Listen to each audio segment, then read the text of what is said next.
David, I'm sorry to have kept you waiting. It's my fault. Are you still there? Yes, I am. Oh, great. Nice to see you again. Good to see you as well. So, I think it's best if you introduce yourself. I know you're the chairman of MCAM, International Innovation Risk Management, but that doesn't tell a whole lot of people what you're really doing.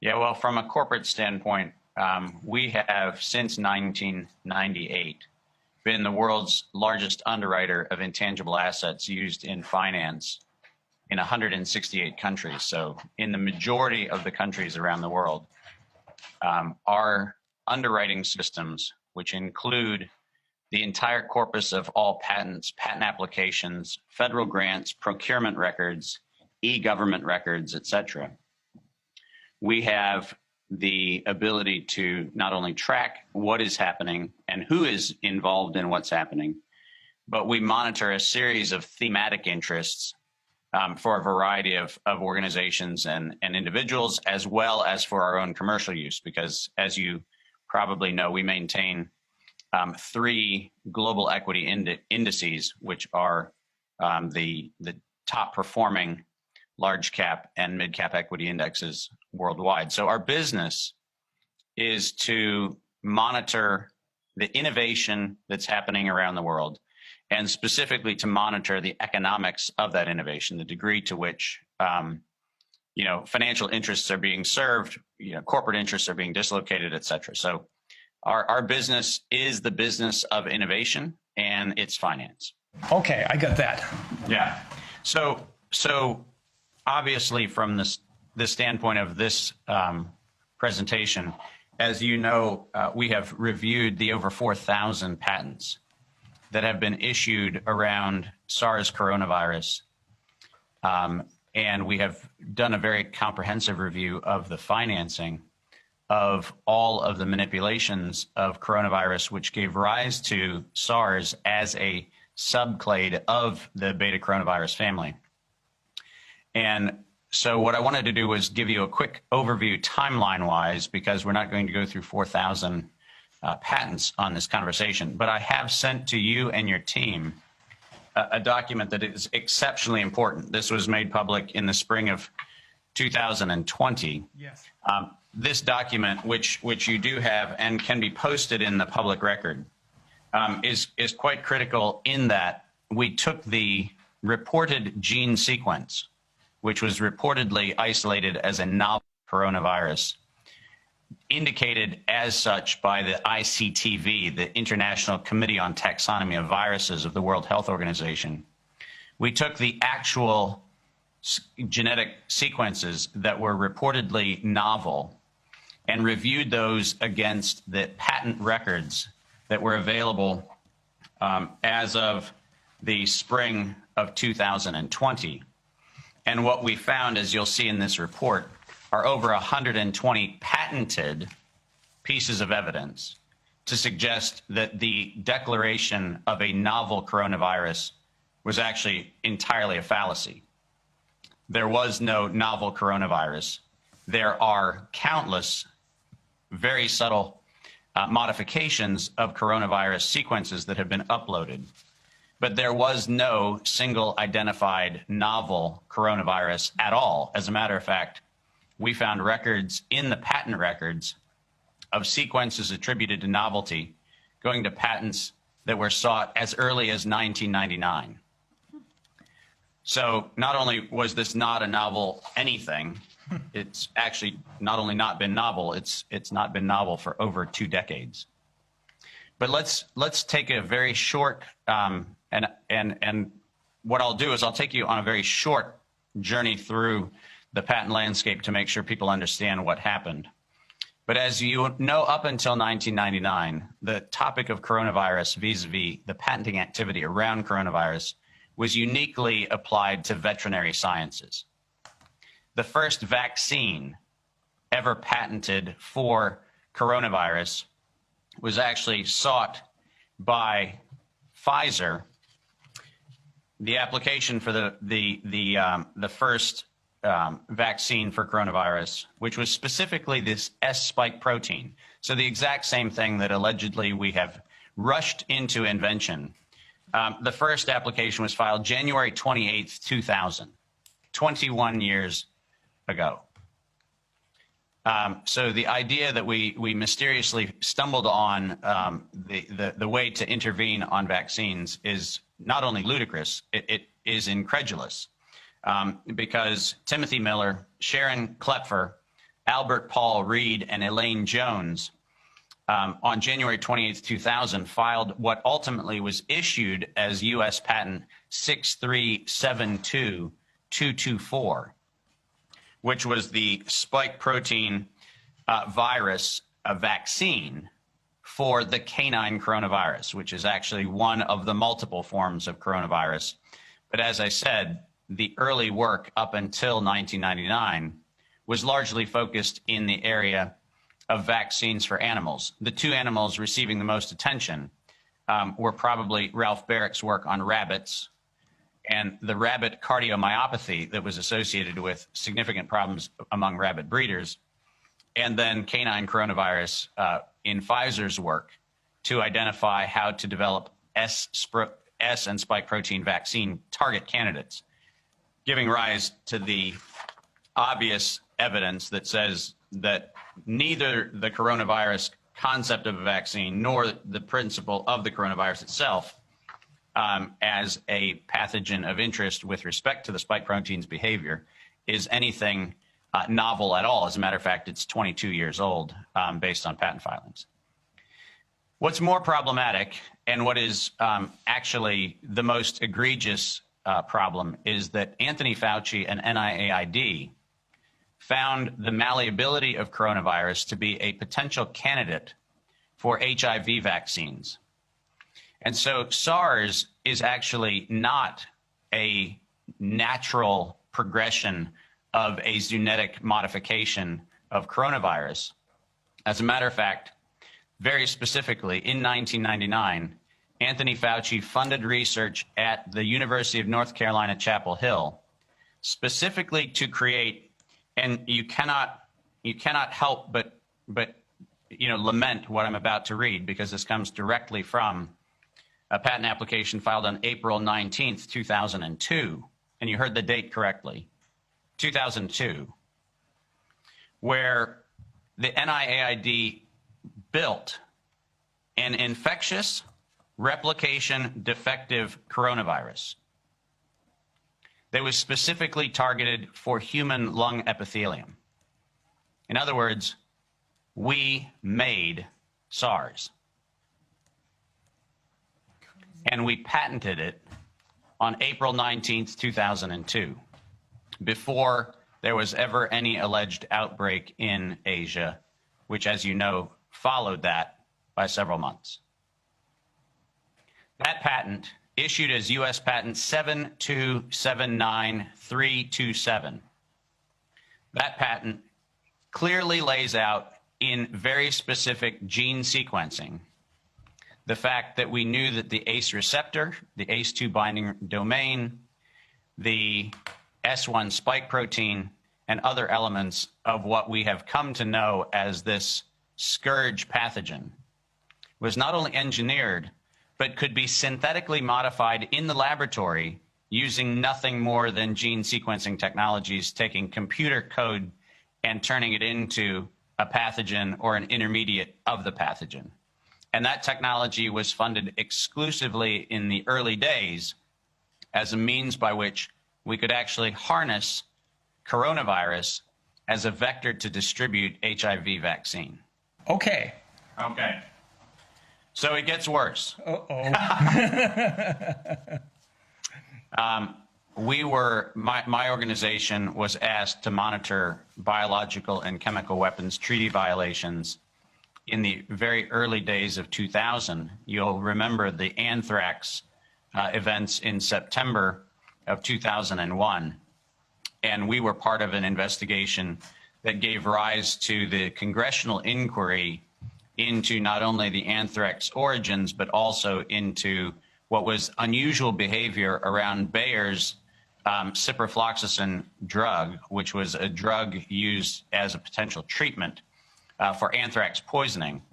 And throughout the fall of 2001, we began monitoring an enormous number of bacterial and viral pathogens that were being patented through NIH, NIAID, US AMRID, the US Armed Services Infectious Disease Program, and a number of other agencies internationally that collaborated with them. And our concern was that coronavirus was being seen as not only a potential manipulatable agent for potential use as a vaccine vector, but it was also very clearly being considered as a biological weapon candidate. And so our first public reporting on this took place prior to the SARS outbreak in the latter part of 2001. So you can imagine how disappointed I am to be sitting here 20 years later, having 20 years earlier pointed that there was a problem looming on the horizon with respect to coronavirus. But after the alleged outbreak, and I will always say alleged outbreak, because I think it's important for us to understand that coronavirus as a circulating pathogen inside of the viral model that we have is actually not new to the human condition and is not new to the last 2 decades. It's actually been part of the sequence of proteins that circulates for quite a long time. But the alleged outbreak that took place in China in 2002 going into 2003 gave rise to a very problematic April 2003 filing by the United States Center for Disease Control and Prevention. And this topic is of critical importance to get the nuance very precise, because in addition to filing the entire gene sequence on what became SARS coronavirus, which is actually a violation of 35 U.S. Code Section 101, you cannot patent a naturally occurring substance. The 35 U.S. Code Section 101 violation was patent number 7220852. Now, that patent also had a series of derivative patents associated with it. These are patent applications that were broken apart because they were of multiple patentable subject matter. But these include U.S. Patent 46592703P, which is actually a very interesting designation, U.S. Patent 776521, that is 776521. These patents not only covered the gene sequence of SARS coronavirus, but also covered the means of detecting it using RT-PCR. Now, the reason why that's a problem is if you actually both own the patent on the gene itself and you own the patent on its detection, you have a cunning advantage to being able to control 100% of the provenance of not only the virus itself, but also its detection. Meaning you have entire scientific and message control. And this patent, sought by the CDC, was allegedly justified by their public relations team as being sought so that everyone would be free to be able to research coronavirus. The only problem with that statement is it's a lie. And the reason why it's a lie is because the Patent Office not once but twice rejected the patent on the gene sequence as unpatentable because the gene sequence was already in the public domain. In other words, prior to CDC's filing for a patent, the Patent Office found 99.9% identity with the already existing coronavirus recorded in the public domain. And over the rejection of the patent examiner, and after having to pay an appeal fine in 2006 and 2007, the CDC overrode the Patent Office's rejection of their patent and ultimately in 2007 got the patent on SARS coronavirus. Wow. So every public statement that CDC has made that said that this was in the public interest is falsifiable by their own paid bribe to the Patent Office. This is not something that's subtle, and to make matters worse, they paid an additional fee to keep their application private. Last time I checked, if you're trying to make information available for the public research, you would not pay a fee to keep the information private. I wish I could have made up anything I just said, but all of that is available in the public patent archive record, which any member of the public can review. And the public pair, as it's called at the United States Patent Office, has not only the evidence, but the actual documents, which I have in my possession. Now, this is critically important. It's critically important because fact checkers have repeatedly stated that the novel coronavirus, designated as SARS-CoV-2, is in fact distinct from the CDC patent. And here's both the genetic and the patent problem. If you look at the gene sequence that is filed by CDC in 2003, again in 2005, and then again in 2006, what you find is identity in somewhere between 89 to 99% of the sequence overlaps that have been identified in what's called the novel subclade of SARS-CoV-2. What we know is that the core designation of SARS coronavirus, which is actually the clade of the beta coronavirus family, and the subclade that has been called SARS-CoV-2 have to overlap from a taxonomic point of view. You cannot have SARS designation on a thing without it first being SARS. So the disingenuous fact checking that has been done saying that somehow or another CDC has nothing to do with this particular patent or this particular pathogen is beyond both the literal credibility of the published sequences, and it's also beyond credulity when it comes to the ICTV taxonomy, because it very clearly states that this is in fact a subclade of the clade called SARS coronavirus.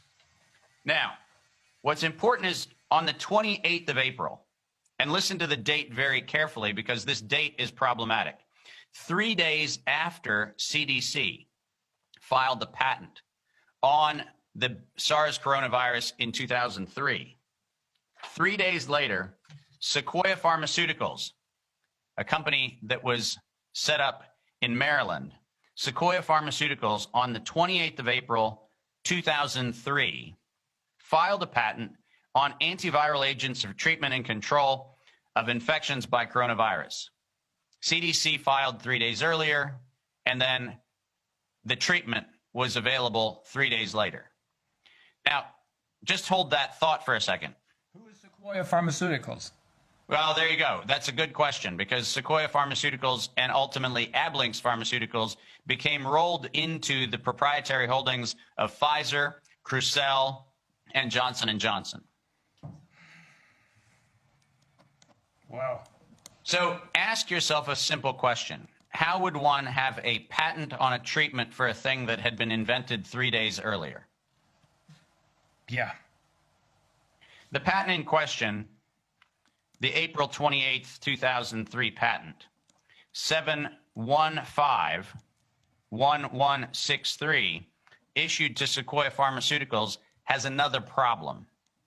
The problem is it was issued and published before the CDC patent on coronavirus was actually allowed. So the degree to which the information could have been known by any means other than insider information between those parties is zero. It is not physically possible for you to patent a thing that treats a thing that had not been published because CDC had paid to keep it secret. This, my friends, is the definition of criminal conspiracy, racketeering, and collusion. This is not a theory. This is evidence. You cannot have information in the future inform a treatment for a thing that did not exist. This could well blow up into a RICO case ultimately. This is it is a RICO case. It's not could blow up into it. It is a RICO case. And the RICO pattern, which was established in April of 2003 for the first coronavirus, was played out to exactly the same schedule when we see SARS-CoV-2 show up, when we have Moderna getting the spike protein sequence by phone from the Vaccine Research Center at NIAID prior to the definition of the novel subclade. How do you treat a thing before you actually have the thing? Yeah, It's going to get worse here. Oh, no, it can't get worse. Oh, it does. In the 5th of June, 2008, which is an important date because it is actually around the time when DARPA, the Defense Advanced Research Program in the United States, actively took an interest in coronavirus as a biological weapon. June 5th, 2008, Ablinks, which, as you know, is now part of Sanofi, filed a series of patents that specifically targeted what we've been told is the novel feature of the SARS-CoV-2 virus. And you heard what I just said. This is the 5th of June, 2008. They found what? Specifically, they targeted what was called the polybasic cleavage site for SARS-CoV, the novel spike protein and the ACE2 receptor binding domain, which is allegedly novel to SARS-CoV-2. And all of that was patented on the 5th of June, 2008. And those patents in sequence were issued between November 24th of 2015, which was U.S. patent 9193780. So that one came out after the gain of function moratorium. That one came after the MERS outbreak in the Middle East. But what you find is that then in 2016, 2017, 2019, a series of patents all covering not only the RNA strands, but also the subcomponents of the gene strands were all issued to Ablinks and Sanofi. And then we have Crucell, we have Rubius Therapeutics, we have Children's Medical Corporation, we have countless others that include Ludwig Maximilians Universität in München, Protein Science Corporation, Dana-Farber Cancer Institute, University of Iowa, University of Hong Kong, Chinese National Human Genome Center in Shanghai, all identifying in patent filings that ranged from 2008 until 2017, every attribute that was allegedly uniquely published by the single reference publication. The novel bat coronavirus reveals, quote, natural insertions at the S1, S2, 2 cleavage site of the spike protein and possible recombinant 3 origin of the SARS-CoV-2 virus. The paper that has been routinely used to identify the novel virus, unfortunately, if you actually take what they report to be novel, you find 73 patents issued between 2008 and 2019, which have the elements that were allegedly novel in the SARS-CoV-2, specifically as it relates to the polybasic cleavage site, the ACE2 receptor binding domain, and the spike protein. So the clinically novel components of the clinically unique, clinically contagious, you know where I'm going with this, okay? There was no outbreak of SARS because we had engineered all of the elements of that. And by 2016, the paper that was funded during the gain of function moratorium that said that the SARS coronavirus was poised for human emergence, written by none other than Ralph Barrick, was not only poised for human emergence, but it was patented for commercial exploitation 73 times. Didn't Ralph Barrick, I think I saw a video clip with him giving a speech in which he explicitly told the audience that you can make a lot of money with this. Yes, you can. And he has made a lot of money doing this. Oh. So for those who want to live in the illusion that somehow or another that's the end of the story, be prepared for a greater disappointment, because somebody knew something in 2015 and 2016, which gave rise to my favorite quote of this entire pandemic. And by that, I'm not being cute. My favorite quote of this pandemic was a statement made in 2015 by Peter Daszak. The statement that was made by Peter Daszak in 2015, reported in the National Academies of Press publication, February 12th, 2016. And I'm quoting, "We need to increase public understanding of the need for medical countermeasures such as a pan-coronavirus vaccine. A key driver is the media, and the economics will follow the hype. We need to use that hype to our advantage to get to the real issues. Investors will respond if they see profit at the end of the process." End quote. That's quite shocking because I thought that. Let me just read that again, just because I don't know if I might get lost in translation. So let me just go ahead and read it slowly. Yeah. And as Americans love to do when speaking to a multilingual audience, maybe I should say it louder. I won't. "We need to increase public understanding of the need for medical countermeasures such as a pan-coronavirus vaccine. A key driver is the media, and the economics will follow the hype. We need to use that hype to our advantage to get to the real issues. Investors will respond if they see profit at the end of the process." End quote. That's really, I mean, Peter Doshi, wasn't he the one who? No. Peter Daszak. Oh, Daszak. Peter Daszak, the head of EcoHealth Alliance. Okay. Peter Doshi is the good guy. Yeah, I was just. Peter Daszak, the person who was independently corroborating the Chinese non-lab leak, non-theory, because there wasn't a lab leak. This was an intentional bioweaponization of spike proteins to inject into people to get them addicted to a pan-coronavirus vaccine. This has nothing to do with a pathogen that was released, and every study that's ever been launched to try to verify a lab leak is a red herring. And there's really nothing that is new in this. Nothing. Zero. 73 patents on everything clinically novel. 73 all issued before 2019. And I'm going to give you the biggest bombshell of all to prove that this was actually not a release of anything, because patent 7279327, the patent on the recombinant nature of that lung-targeting coronavirus, was transferred mysteriously from the University of North Carolina, Chapel Hill, to the National Institutes of Health in 2018. Now, here's the problem with that. Under the Bayh-Dole Act, the U.S. government already has what's called a march-in right provision. That means if the U.S. government has paid for research, they are entitled to benefit from that research at their demand or at their whim.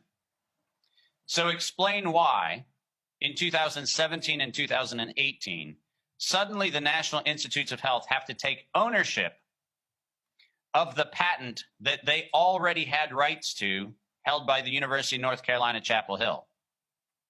And how did they need to file a certificate of correction to make sure that it was legally enforceable?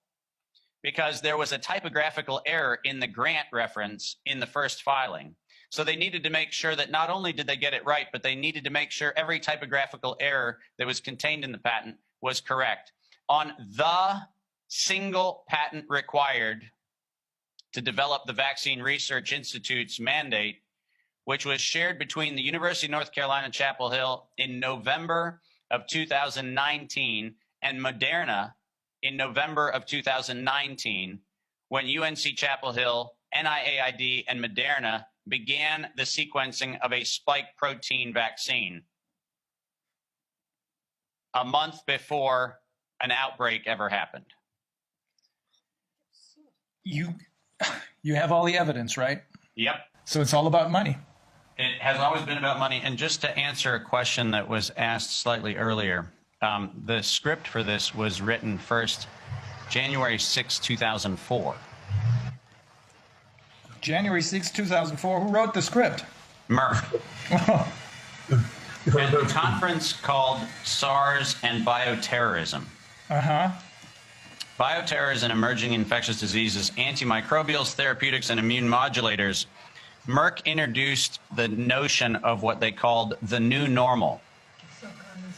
Proper noun, the new normal, which is the language that became the branded campaign that was adopted by the World Health Organization, the Global Preparedness Monitoring Board, which was the board upon which the Chinese director of Center for Disease Control, Bill Gates's Dr. Elias of the Gates Foundation, and Anthony Fauci sat together on that board of directors. But the first introduction of the new normal campaign, which was about getting people to accept a universal pan-influenza, pan-coronavirus vaccine, was actually adopted January 6, 2004. So it's been around quite a long time. I'm not going to belabor many more points other than to say that it was very clear that Merck knew that Moderna knew that it was going to be placed in the front of the line with respect to the development of a vaccine in March of 2019. And this is a very important date, because in March of 2019, for reasons that are not transparent, they suddenly amended a series of rejected patent filings, which is a very bizarre behavior. But they amended a number of patent filings to specifically make reference to an intentional or accidental release, their term, deliberate release of coronavirus. So in March, they amended 4 failed patent applications to begin the process of a coronavirus vaccine development. And they began dealing with a very significant problem that they had, which was they relied on technology that they did not own. 2 Canadian companies, Arbutus Pharmaceuticals and Acuitas Pharmaceuticals, actually own the patent on the lipid nanoparticle envelope that's required to deliver the injection of the mRNA fragment. And those patents have been issued both in Canada and in the US and then around the world in their world intellectual property equivalents. Moderna knew that they did not own the rights and began trying to negotiate with Arbutus and Acuitas to get the resolution of the lipid nanoparticle patented technology available to be put into a vaccine. And we know, as I made reference to before, that in November, they entered into a research and cooperative research and development agreement with UNC Chapel Hill with respect to getting the spike protein to put inside of the lipid nanoparticle so that they actually had a candidate vaccine before we had a pathogen, allegedly, that was running around. What makes that story most problematic, beyond the self-evident nature of it, is that we know that from 2016 until 2019, at every one of the NIAID Advisory Council board meetings, Anthony Fauci lamented the fact that he could not find a way to get people to accept the universal influenza vaccine, which is what was his favorite target. He was trying to get the population to engage in this process. And what becomes very evident with Peter Daszak, EcoHealth Alliance, UNC Chapel Hill, and others, and then most specifically by March of 2019, in the amended patent filings of Moderna, we see that there is a epiphany that says, what if there was an accidental or an intentional release of a respiratory pathogen? And what makes that particular phrase problematic is it is exactly recited in the book A World at Risk, which is the scenario that was put together by the World Health Organization in September of 2019.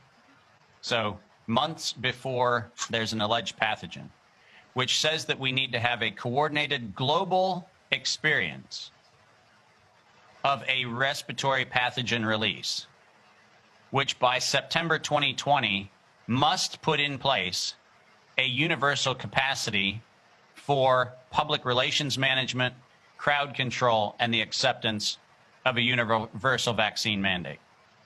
That was September of 2019. And the language of an intentional release of a respiratory pathogen was written into the scenario that, quote, must be completed by September 2020. This was the text where Mrs. Brundtland was heading this commission, isn't it? Well, this is the Global Preparedness Monitoring Board's unified statement. There are a number of people who have taken credit and then backed away from credit for it. But yes, you're right. Am I right too when I say that also the ACE2 receptor it was already described in the patents before 2019? Yes, we have 117 patents with specifically the ACE2 receptor targeting mechanism for SARS coronavirus. So because they always say this is the new thing with the virus. No, it's not new, and it has not been even remotely new. It's in publications going back to 2008 in the weaponization conferences that took place in Slovenia, in Europe, all across Europe, and all across the DARPA infrastructure. We've known about that since 2013. It's isolation and amplification. And this, the amendment that Merck did to this, the rejected patent applications. So, was it only about the fact that it's like deliberately, put into the environment or something, or did they add anything else? Well, so these were there were 4 failed patent applications that were essentially revitalized in March of 2019, and it was Moderna. I misspoke. I spoke about Merck. It was Moderna, and I tried to correct that. I'm sorry that didn't come through. But it's Moderna's patent applications that were amended in March of 2019 to include the deliberate release of a respiratory pathogen language. Those had not been rejected for some reason? They were just they were just sitting there, basically? No, they do processes similar to other pharmaceutical companies where they evergreen applications and continually modify applications to enjoy the earliest priority dates available. But that's why you have to go back and look at the amendment of the application records to find out when the actual amendment language was put in place. But yes, I mean, the fact of the matter is, and like I said, I'm not going to belabor all of the patent data, but any assertion that this pathogen is somehow unique or novel falls apart on the actual gene sequences which are published in the patent record. And then, more egregiously, falls apart in the fact that we have Peter Daszak himself stating that we have to create public hype to get the public to accept the medical countermeasure of a pan-coronavirus vaccine. And what makes that most ludicrous is the fact that, as we know, World Health Organization had declared coronavirus kind of a dead interest. I mean, they said that we had eradicated coronavirus as a concern. So why, having eradicated it in 2007 and 2008, why did we start spending billions of dollars globally on a vaccine for a thing that had been eradicated by declaration in 2008? Kind of falls into the zone of incredulity, to say the least. But doesn't that also mean if you take the entirety of the evidence, then this is a tool, the coronavirus and the vaccines, this is a tool, and the interest of DARPA in creating a biological weapon out of this, this is a tool for everything else that latches onto this, including population control, for example. Well, listen, we have to stop falling for even the mainstream narrative in our own line of questioning. Because the fact of the matter is, this was seen as a highly malleable bioweapon. There's no question that by 2005, it was unquestionably a weapon of choice. And the illusion that we continue to unfortunately see very well-meaning people get trapped in is conversations about whether we're having a vaccine for a virus. The fact of the matter is, we're not. We are injecting a spike protein mRNA sequence, which is a computer simulation. It's not derived from nature.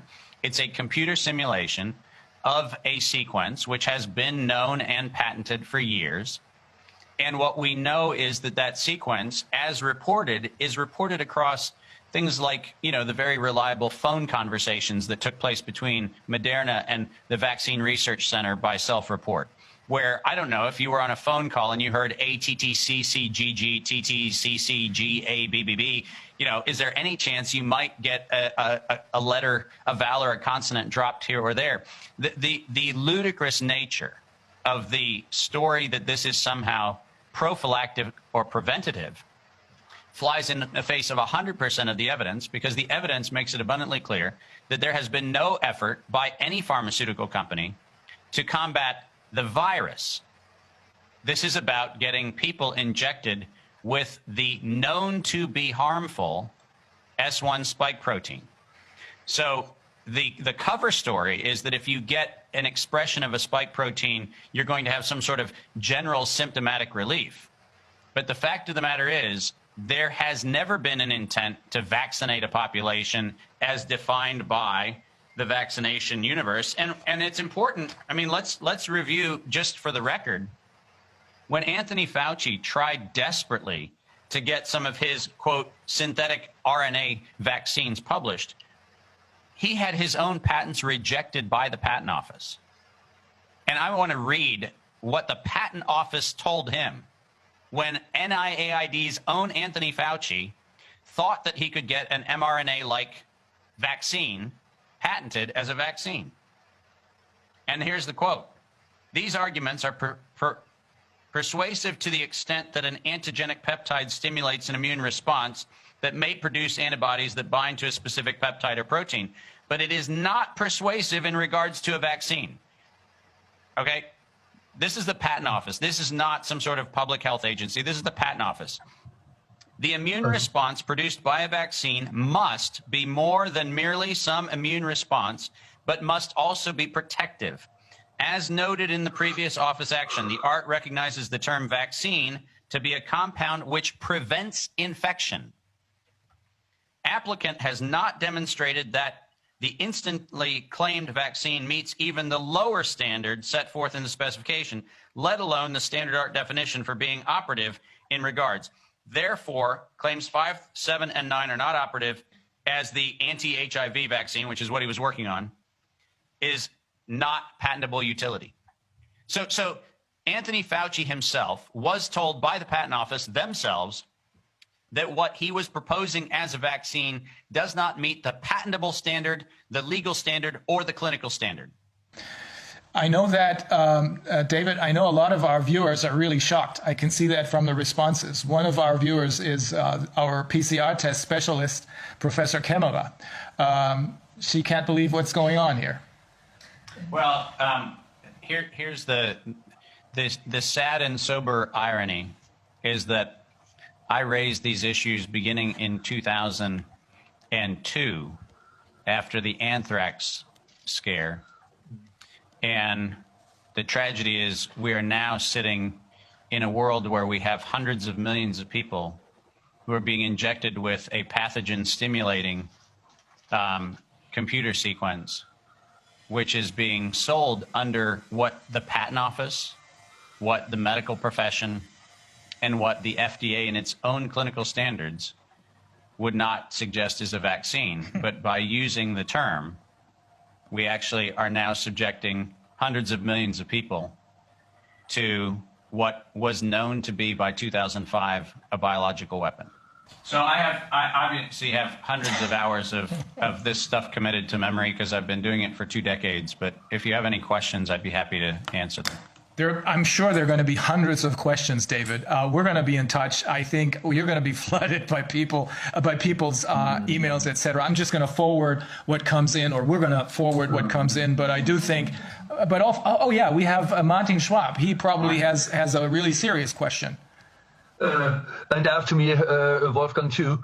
Okay, I'm a legal professor with the Faculty of Law here in Bielefeld, and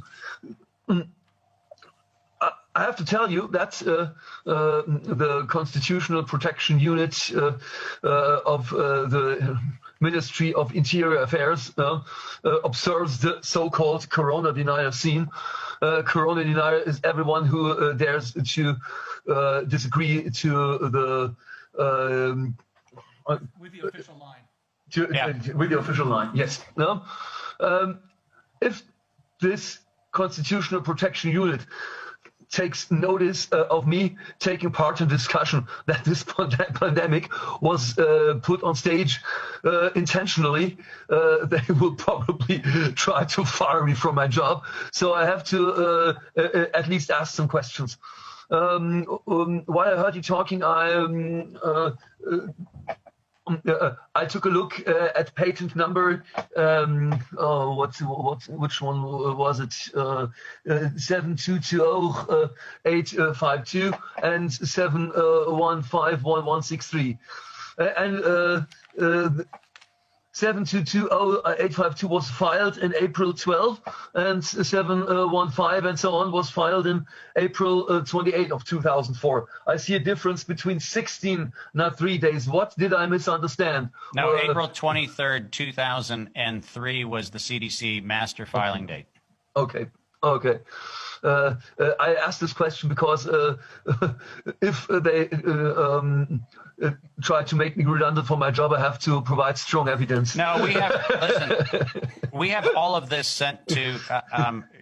I know Dr. Fulmich has the entire record in the Fauci dossier. 100% of this record is in there. The additional addendum that I sent across all has the records in there, including all the priority filing dates as well as the issue dates. So 100% of this is in written published records, and you have the written records. Okay. I have created my own file, and it's labeled David Martin. Okay. There is. I did analysis of media reportings here, and I can confirm that they give a very one-sided account on the pandemic. Everyone who dares to declare the threat less dangerous than the government does will be denounced as conspiracy theorists, as tinfoil, and so on. So the media exactly did what you pointed out in the sentence you you repeated twice before. Actually, they tell us the story of the Delta variant, which is told to be much more contagious than everything else. Experts I have spoken to told me that the databases contain as many as more of 40,000 virus strains. Correct. So could this Delta variant be some kind of media hype you told us about before? There is no such thing as an alpha or a beta or gamma or delta variant. This is a means by which what is desperately sought is a degree to which individuals can be coerced into accepting something that they would not otherwise accept. There has not been, in any of the published studies on what has been reportedly the Delta variant, there has not been a population R naught calculated, which is the actual replication rate. What has been estimated are computer simulations. But unfortunately, if you look at GIS-AID, which is the public source of uploading any one of a number of variations, what you'll find is that there has been no ability to identify any clinically altered gene sequence, which has then a clinically expressed variation. And this is the problem all along. This is the problem going back to the very beginning of what's alleged to be a pandemic, is we do not have any evidence that the gene sequence alteration had any clinical significance whatsoever. There has not been a single paper published by anyone that has actually established that anything novel since November of 2019 has clinical distinction from anything that predates November of 2019. The problem with the 73 patents that I described is that those 73 patents all contain what was reported to be novel in December and January of 2019 and 2020, respectively. So the problem is that even if we were to accept that there are idiopathic pneumonias, even if we were to accept that there are some set of pathogen-induced symptoms, we do not have a single piece of published evidence that tells us that anything about the subclade SARS-CoV-2 has clinical distinction from anything that was known and published prior to November 2019 in 73 patents dating to 2008. But could it be that the Delta variant sort of is that just the difference is, that the clinical symptoms are the same, but that it has the capability of like infecting someone who's already gone through like variant B, beta, whatever. Well, so this is where we see an enormous amount of response and reflexive behavior to media hype. There is no, and I'm going to repeat this, there is no evidence that the Delta variant is somehow distinct from anything else on GIS AID.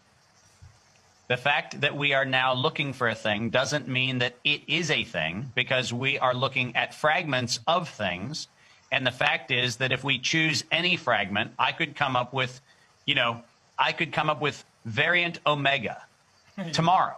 Yes. And I could come up with variant omega, and I could say, I'm looking for this sub-strand of either DNA or RNA, or even a protein, and I could run around the world going, oh my gosh, fear the omega variant. Yes. And the problem is that because of the nature of the way in which we currently sequence genomes, which is actually a compositing process, it's what we'd call in mathematics an interleaving. We don't have any point of reference to actually know whether or not the thing we're looking at is in fact distinct from either clinical or even genomic sense. And so we're trapped in a world where, unfortunately, if you go and look, as I have, at the papers that isolated the Delta variant and actually ask the question, is the Delta variant anything other than the selection of a sequence in a systematic shift of an already disclosed other sequence? The answer is it's just an alteration in when you start and stop what you call the reading frame. There is no novel anything. He's in full agreement with your analysis. He understands your anguish with respect to you having told the world about this 20 years ago almost, and he admires your tenacity, and he's extremely grateful for you having taken this very close look at the problem through patent law. Dr. Wodak believes that patents are really problematic because it turns out that it is probably 5 times more expensive to patent drugs as opposed to having public, not public, private, but public universities getting the stipends, getting the money that they need in order to develop these vaccines. Yeah, I'm going to do something that's very unfair, but I'm going to hold a document very close to the screen. Mm-hmm. And it's only for representational purposes, but I want you to see that this is the Barrick patent that NIH needed to have returned to them for mysterious reasons in 2018. This is 7279327, and people can look this up on their own. But if you actually look at the sequences that are patented, which is one of the things that we've done, we actually look at the published sequences and realize that depending on where you clip the actual sequence string, you will have the same thing or you'll have a different thing based nothing more than on where you decide to parse the clip. And I want to read you, this is something that comes directly from their patent application. When they actually talk about the DNA strands, which they call sequence ID numbers, they actually specifically say the organism is an artificial sequence. An artificial sequence, meaning that it is not a sequence that has a rule base in nature. It is not something that was manifest for a particular natural derivative protein or natural derivative mRNA sequence that was isolated. Every one of these is, in fact, a synthetic artificial sequence. And if you go back and you look at each one of them, which we have done, what you'll find is that the sequences, in fact, are contiguous in many instances, but are overlapping in others, where it is merely a caprice determination that says something is or is not part of an open reading frame, or it is or is not part of a particular oligonucleotide sequence. Now, the reason why that's important is because if we are going to examine what ultimately is being injected into individuals, we need the exact sequence, not a kind of similar to. We need the exact sequence. And if you look at the FDA's requirement, and if you look at the European regulatory environment, and if you look at the rest of the world's regulatory environment, for reasons that cannot be explained, the exact sequence that has gone into what is amplified inside of the injection seems to be elusive. It seems to be something that someone cannot, in fact, state with 100% certainty. The sequence is X. The problem that that presents is that at this point in time, as much as we can be told that there are, clinical trials going on and there are all sorts of other things going on, we have no way of verifying that a complete sequence has been, is, or potentially even could be manufactured into what ultimately becomes the lipid nanoparticle that is the carrier frequency into which the injection is delivered. And it's important for people to understand that as far back as 2002 and all the way through the patent filings of 2003 and then the weaponization patents that began in 2008, in every one of these instances, fragments are identified, but they are identified without specificity. So we don't have direct terminal ends of the fragments. We have fragments which have, essentially hypothecated gaps into which anything can be placed. And that's the reason why I find the fact-checking around the patent situation to be most disappointing. Because the reason why fact-checkers, among their general lazy attributes, the reason why fact-checkers are not actually checking facts when it comes to the patent matters is because the actual sequences are not represented in a digital form that makes it easy to do this comparison. We literally had to take images of submitted typed paper and then code those in to do our own assessment. You cannot do this on the EPO's patent site. You cannot do this with WIPO data from Geneva. You cannot do this with the US Patent Office data. You actually have to go in and reconstruct the actual gene sequences by hand, and then you compare them to what has been uploaded on the public servers. And that's where you find that the question of novelty is something that was not addressed. This was a manufactured illusion. I have one more question. Is it possible that we see that the influenza has vanished, is gone? We don't have influenza anymore.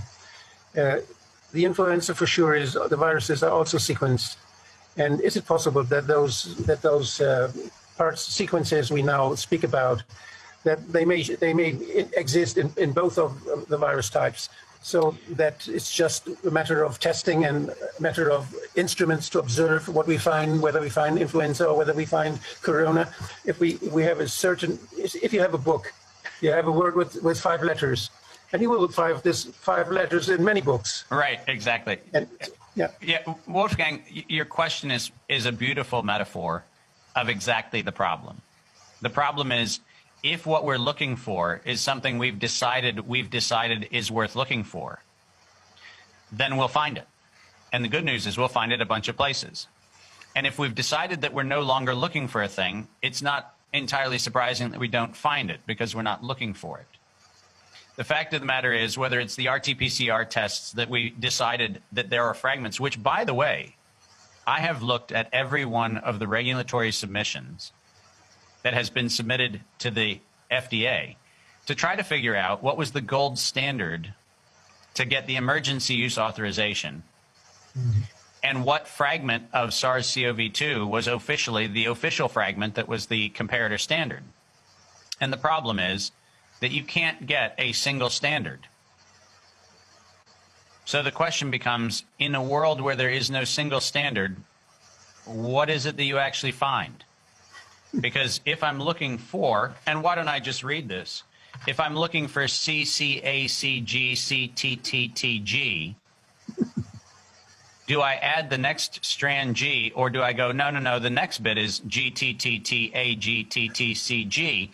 And you get the point. The point is that where I choose to start and stop, I can actually say I found it. Oh, I didn't find it. yeah.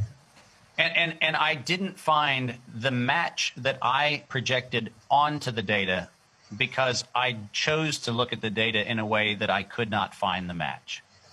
Influenza did not leave the human population. Influenza was a failed decade-long pan-influenza vaccine mandate that was desperately, desperately, desperately promoted by governments around the world. They failed, and they decided if influenza doesn't deliver on the public promise of getting everybody to get an injection, let's change the pathogen. There are many more they can change. Oh, goodness, we've got tons more to come. Yes, but now we're on to them. I would like to tell you something about this development of the Drosten PCR test.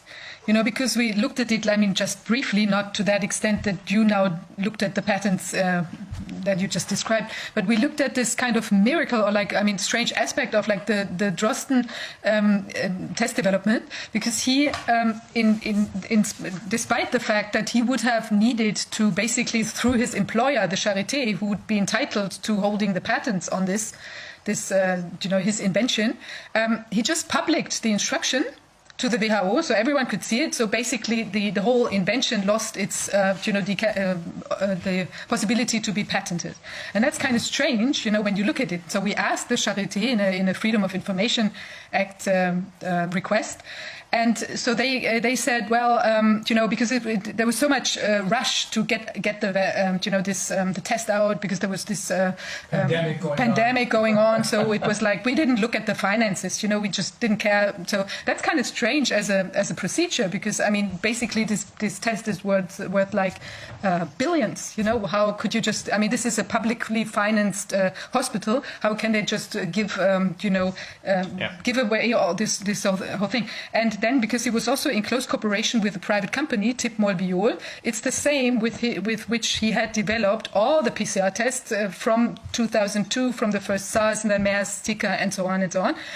So it's very strange, you know, because he was basically like functioning as a door opener for this company, you know, because they also said to us, so basically it was Drosten who decided to which possible country or like laboratory or whatever the test this, you know, Tip Molbiol company would send out the test kits in order to then of course make more money, because he was basically like he had a first mover advantage, you know, Drosten and or this company. So it's clear now, I mean, maybe there was nothing at that point because there was so many patents already going on. So basically from this not novel virus or PCR test, he couldn't patent anything that would have been new. So basically it was really like a very logical thing to do then, to use the whole thing as a just to, you know, make profit from this first mover advantage. And maybe Drosten is somehow involved in this whole legal he's one of the most important people in this scheme, because he's the one whose strings they pulled first.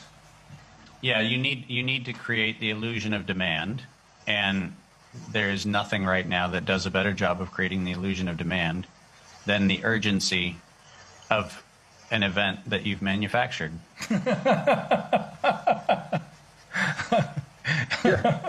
This sounds almost like comedy, but it is not.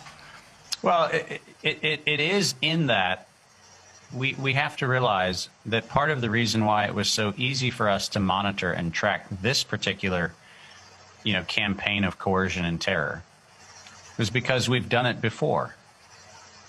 You know, I started my comments by making sure people remember that when it came to solving for the anthrax outbreak, you know, remember that while we had hundreds of thousands of military people in the Middle East allegedly getting even for the events of September of 2001, we had 2 postal inspectors investigating anthrax.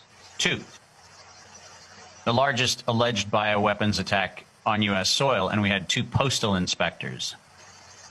You can't genuinely believe that 2 postal inspectors are the, you know, the crime-stopping, you know, mind, you know, bendingly powerful individuals in the universe. Now, I have nothing against postal inspectors, but I can guarantee you that if I was investigating a bioterror attack, I would not have the post office having 2 postal inspectors as their crack team doing the investigation.